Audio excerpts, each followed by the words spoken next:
അങ്ങനെ സുഹൃതം കൊണ്ട് അവസാനിപ്പിച്ചു എങ്കിൽ പോലും ആ സംവിധായകന് ശാന്തികൃഷ്ണനെ മറക്കാൻ പറ്റിയിട്ടില്ല. ശാന്തികൃഷ്ണനായി വ്യക്തിപരമായി എനിക്ക് വളരെ അടുപ്പമുള്ള ഒരു സമയമുണ്ടായിരുന്നു. അവരുടെ അഭിനയ ജീവിതത്തിലെ രണ്ടാം ഘട്ടത്തിൽ, അതായത് രണ്ടാം തിരിച്ചുവരവിൽ ചെയ്ത ശ്രദ്ധേയമായ വേഷങ്ങളിലൊന്ന് എൻ്റെ സുഹൃത്തിലേതാണെന്ന് ഞാൻ കരുതുന്നു. ശാന്തികൃഷ്ണ മികച്ച ഒരു നർത്തകി കൂടിയാണ്. ഇനി ഉള്ള കാലം, ഇനി വരും കാലങ്ങളിൽ ഒരു നർത്തകി എന്ന നിലയിൽ, അല്ലെങ്കിൽ ഒരു നൃത്തം പഠിപ്പിക്കുന്ന ഒരാളെന്ന നിലയിൽ കേരളത്തിൽ ശാന്തികൃഷ്ണയുടെ സാന്നിധ്യം ഉണ്ടാകണം എന്ന് ആഗ്രഹിക്കുന്ന അനേകം പേരിൽ ഒരാളാണ് ഞാൻ. എന്തു പറയുന്നു ശാന്തികൃഷ്ണ? എന്തായാലും സുഹൃത്തിൻ്റെ സംവിധായകനാണ്, ശാന്തികൃഷ്ണയുടെ അഭിനയകാംക്ഷിയാണ്, ജോൺ ബ്രിട്ടാസ് അല്ല. അതുകൊണ്ട് തന്നെ വളരെ ആർജവത്തോടു കൂടിയിട്ട് വേണമെങ്കിൽ എന്നോട് പറയാവുന്നതാണ്. ഡാൻസ് അദ്ദേഹം ഉദ്ദേശിച്ചത് അഭിനയമാണ്, പക്ഷെ അതിന് പറഞ്ഞ് ബുദ്ധിമുട്ടിക്കണ്ടെന്ന് വിചാരിച്ചിട്ട് അദ്ദേഹം കുറച്ചുകൂടെ സേഫ് ആയിട്ടുള്ളൊരു ഏരിയയിലേക്ക് പ്രവേശിച്ചാണ്. ആക്ച്വലി രണ്ടും എൻ്റെ ഏറ്റവും ക്ലോസ് ആണ്. ഡാൻസ് ഇല്ല എന്ന് ഞാൻ പറയാൻ പറ്റില്ല. 6 വയസ്സുള്ളപ്പോൾ തുടങ്ങിയതാണ് ഞാൻ ഡാൻസ് പഠിക്കുന്നത്. പക്ഷേ ഡാൻസ് മാത്രമായിട്ട് ഇങ്ങനെ കൊണ്ടുപോകാനുള്ള ഒരു സിറ്റുവേഷൻസ് വന്നില്ല. ആസ് എ ഡാൻസർ മാത്രം പോപ്പുലർ ആവുന്ന ഒരു കാര്യം ഇറ്റ്സ് വെരി ഡിഫിക്കൾട്ട്. ആ സമയത്ത് വളരെ ഫ്യൂ ഡാൻസേഴ്സ് മാത്രമേ ഉണ്ടായിരുന്നുള്ളൂ. ആസ് എ ഡാൻസർ അവർ പോപ്പുലർ ആവുന്നതും അവരുടെ ഡാൻസ് കാണാനായിട്ട് ആൾക്കാർ പോകുന്നതും ഒക്കെ. അപ്പോൾ എനിക്ക് ആ സമയത്ത് ആണ് ഈ നിദ്ര ഒക്കെ വരുന്നതും. സത്യം പറഞ്ഞാൽ ഒരു ചെറിയൊരു സെൽഫിഷ് മോട്ടീവ് ആ സമയത്ത് അതിൽ ഉണ്ടായിരുന്നു. എന്ന് വെച്ചാൽ സിനിമയിൽ പോയി കഴിഞ്ഞാൽ നമുക്ക് ഇതിൽ പോപ്പുലാരിറ്റി വരുമ്പോൾ ഓട്ടോമാറ്റിക്കലി ചിലപ്പോൾ ഡാൻസും people will know that I M A dancer. അപ്പോൾ അങ്ങനെ വന്നപ്പോൾ ആക്ച്വലി അതങ്ങനെ തന്നെ വന്നു. ആൾക്കാർക്ക് ഞാനൊരു ഡാൻസറാണെന്ന് മനസ്സിലായി.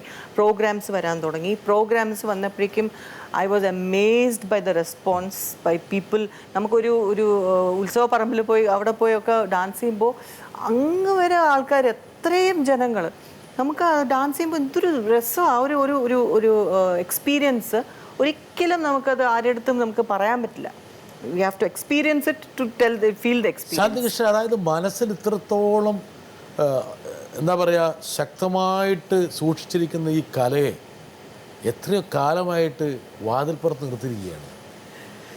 ഇതൊക്കെ ലേസി ആയിപ്പോയെന്ന് പറയാൻ വേണമെങ്കിൽ ശാന്തികൃഷ്ണയ്ക്കായിട്ട് അടി കൊടുക്കാൻ വേണ്ടി ഇവിടെ ആരും ഇല്ലേ?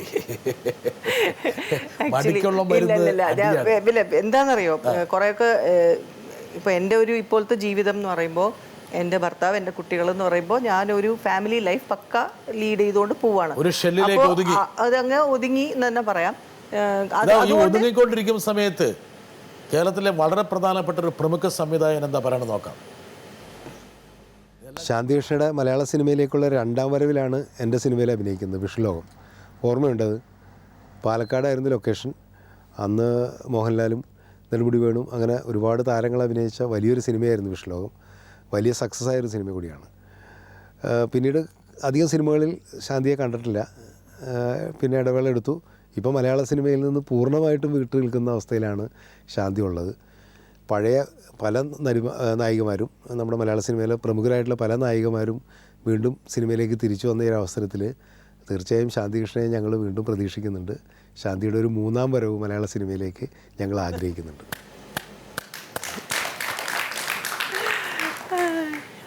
അല്ല, ഇതൊക്കെ ഒരു സുഹൃതമാണ്. എന്താ കാരണം വെച്ചാൽ ഇത്രയും പ്രഗത്ഭരായിട്ടുള്ള ആൾക്കാർ ശാന്തികൃഷ്ണയെ മറന്നിട്ടില്ല. ശാന്തികൃഷ്ണയുടെ അഭിനയ സിദ്ധിയെക്കുറിച്ച് അവർ ഇപ്പോഴും സ്മരിക്കുന്നു. ശാന്തികൃഷ്ണ എന്നാണ് 3ാം വരവ് നടത്തുന്നത്? ഒരുപക്ഷെ 3ാം വരവ് നടത്തിയ ആൾക്കാർക്ക് വളരെ കുറവായിരിക്കും. അതുകൊണ്ട് കമൽ ആക്ച്വലി ചില്ലിന് ലെനിൻ രാജേന്ദ്രൻ്റെ അസോസിയേറ്റ് ആയിരുന്ന സമയത്ത് തൊട്ട് എനിക്ക് പരിചയമാണ്. ചില്ലിൽ അഭിനയിക്കുമ്പോൾ അത് കഴിഞ്ഞിട്ടാണ് ഈ വിഷ്ണു ലോകത്തിന് ക്ഷണിക്കുന്നത്. അതാണ് എനിക്ക് ആ ഒരു കാര്യത്തിൽ I was very lucky. Because K Madhu, നമ്മുടെ ഷാജിയുടെ കൂടെ അഭിനയിച്ചിട്ടില്ല, ഷാജി കൈലാസ് ഇല്ല, എന്നുവെച്ചാൽ ഇവരെല്ലാവരും മറ്റേ വലിയ വലിയ ഡയറക്ടേഴ്സ്, വേറെ ആൾക്കാരുടെ അസോസിയേറ്റ്സ്. ജോർജ് കിത്തു ഭരതൻ സാറിൻ്റെ, പിന്നെ ലെനിൻ രാജേന്ദ്രൻ്റെ അസോസിയേറ്റ് ആയിരുന്നു കമൽ. സോ ഇവരുടെ കൂടെ പിന്നെ വീണ്ടും ഞാൻ വന്ന് അഭിനയിക്കുമ്പോൾ കമലിൻ്റെ ഡയറക്ഷൻ, ടെൻഷൻ അങ്ങനെയില്ല. Because Kamal was known to me before he was a director. അപ്പോൾ ആ ഒരു രീതിയിൽ I don't know, I was very happy അവരുടെ ഒരു ഫാമിലി പോലെ ഒരു ലൊക്കേഷനിൽ അവരുടെ ആ ഒരു ഇതിൽ അഭിനയിക്കാനും ഇറ്റ് വാസ് എക്സലൻറ്റ്. ആ ഒരു I am really very grateful. കമലിന്റെ ചോദ്യത്തിന് മറുപടി ഇല്ലേ? എനിക്ക് അതിനുള്ള എന്താ അല്ല, പറയുക, ഒരു സെക്കൻഡ്, മനസ്സിലായി കമലിന്റെ കമലിന്റെ ചോദ്യത്തിന് ഈട് പകരാൻ വേണ്ടി ഞാൻ ഒരാളെ കൂടെ കൊണ്ടുവരട്ടെ. അതെ, ഹായ് ബ്രിട്ടാസ് ജി, ശാന്തി ചേച്ചി എങ്ങനെ ഇരിക്കും? സുഖമല്ലേ? പിന്നെ എന്തോരം കഥാപാത്രങ്ങളാണ് ശാന്തി ചേച്ചിയുടേതായിട്ട് ഇവിടെ വന്നിട്ടുള്ളത്. ഇപ്പോൾ വർഷങ്ങൾ കഴിഞ്ഞു, വീണ്ടും ഞങ്ങൾക്ക് ആഗ്രഹമുണ്ട് ചേച്ചി തിരിച്ചു വരണം എന്ന്. എന്താണ് ചേച്ചിയുടെ അഭിപ്രായം? ഇത് ഞാനാണ് പറഞ്ഞതെന്ന് വിചാരിച്ചിട്ട് ഇനി മറുപടി പറയാതിരിക്കേണ്ടത്. കമല് പറയുന്നു, കൽപ്പന പറയണു.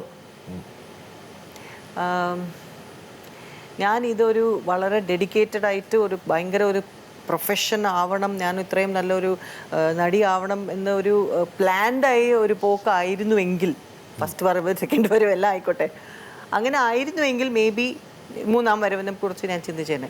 പക്ഷേ ഇപ്പോൾ എനിക്ക് തോന്നുന്നു അത്രയും ഡെഡിക്കേഷൻ ഇനി എനിക്ക് ഉണ്ടാവുമോ എന്ന് എനിക്ക് സംശയമുണ്ട്. കലയെ വരിച്ച ഒരാളാണ്.